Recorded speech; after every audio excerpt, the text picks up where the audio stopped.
Jalan itu pakai mata dong. Masa nubruk-nubruk nggak jelas kayak gitu? Hei, aku belum selesai ngomong. Kok main pergi aja sih? Atau pernah lihat yang kayak gini? Aku nggak salah kok. Gimana nggak emosi kalau omonganku nggak didengerin? Amarah adalah emosi yang natural dari manusia. Di saat kita ngalami situasi yang berbahaya dan gak adil, kita pantas dan berhak sekali untuk marah. Tapi rasa marah yang satu ini adalah jenis amarah yang harus lebih dikontrol lagi. Hai, selamat datang di Mommy Counselor. Aku senang bisa ketemu kalian lagi lewat channel ini. Untuk sobat yang baru ketemu channel ini, jangan lupa subscribe dulu ya. Pernah dengar nggak orang bicara kayak gini? Zaman sekarang ini, orang lebih temperamen daripada orang-orang zaman dulu. Mungkin pernah ya kita dengar beberapa kali, atau mungkin minimal 1 kali lah. Dan itu ternyata benar. Dulu, orang senggolan di pasar atau di jalan raya karena nggak sengaja, itu lumrah terjadi. Tinggal minta maaf, selesai perkara.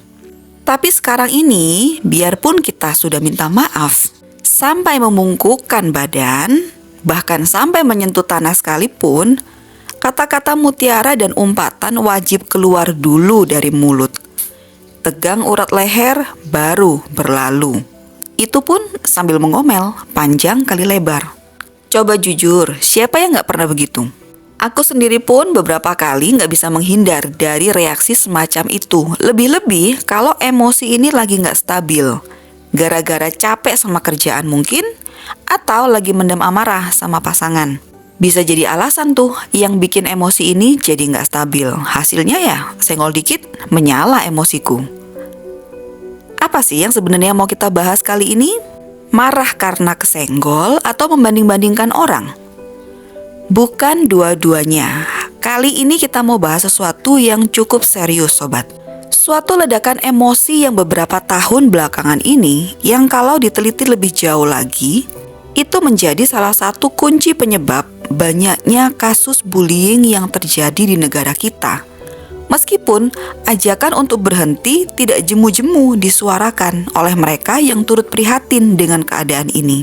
Dan gak hanya kasus bullying saja loh yang dihasilkan dari ledakan emosi ini, tapi juga kekerasan fisik lainnya yang akibatnya fatal dengan alasan yang tidak jelas.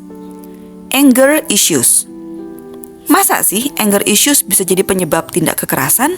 Yuk kita kenali dulu apa itu anger issues. Anger issues adalah keadaan di mana kita mengalami kesulitan dalam mengendalikan rasa marah secara sehat. Dan tentu ini bukan hal yang wajar. Kenapa? Karena keadaan yang wajar untuk marah adalah keadaan di mana kita sedang dalam posisi yang membahayakan atau di saat kita menerima perlakuan yang tidak adil.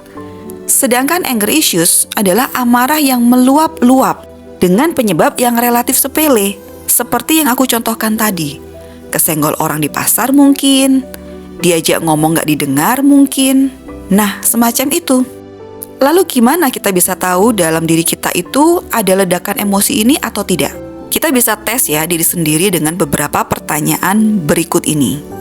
Tapi jawabnya harus dengan jujur.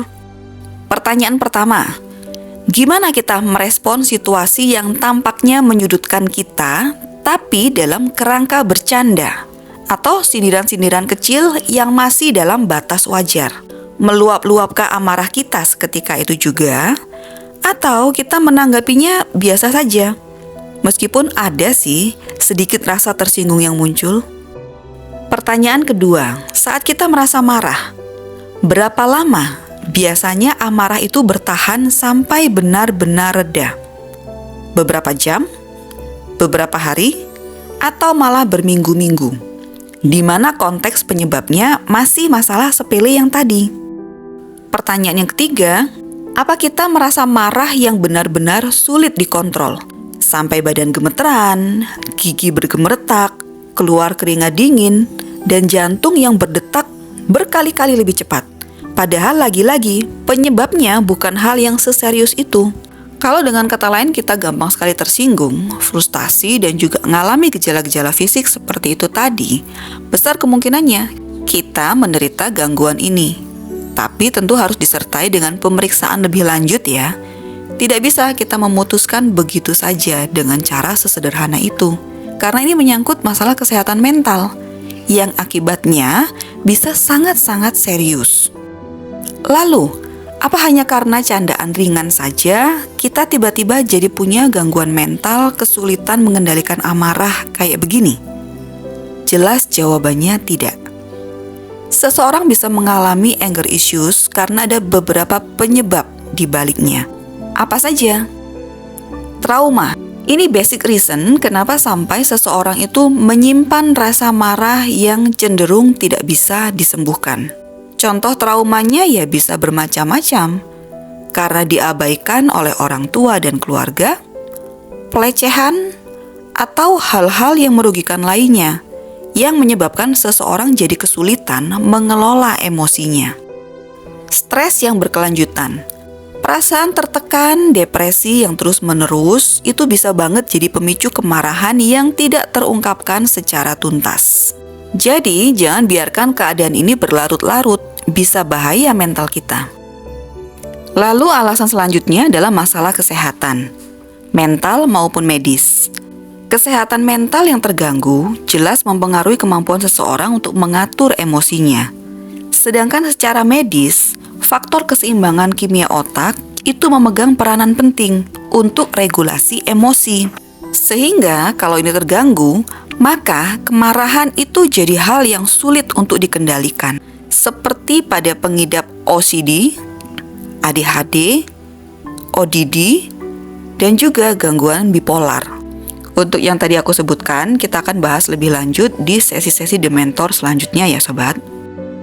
Dan faktor penyebab lainnya orang bisa mengalami sebuah anger issues adalah dari kurangnya keterampilan seseorang dalam berkomunikasi, sehingga dia jadi merasa terbeban untuk menyampaikan maksud dari dirinya sendiri, pola asuh keluarga yang cenderung menekan atau membebani, penyalahgunaan alkohol, atau bisa juga karena ketidakmampuan kita mengelola harapan yang mungkin bisa jadi terlalu besar.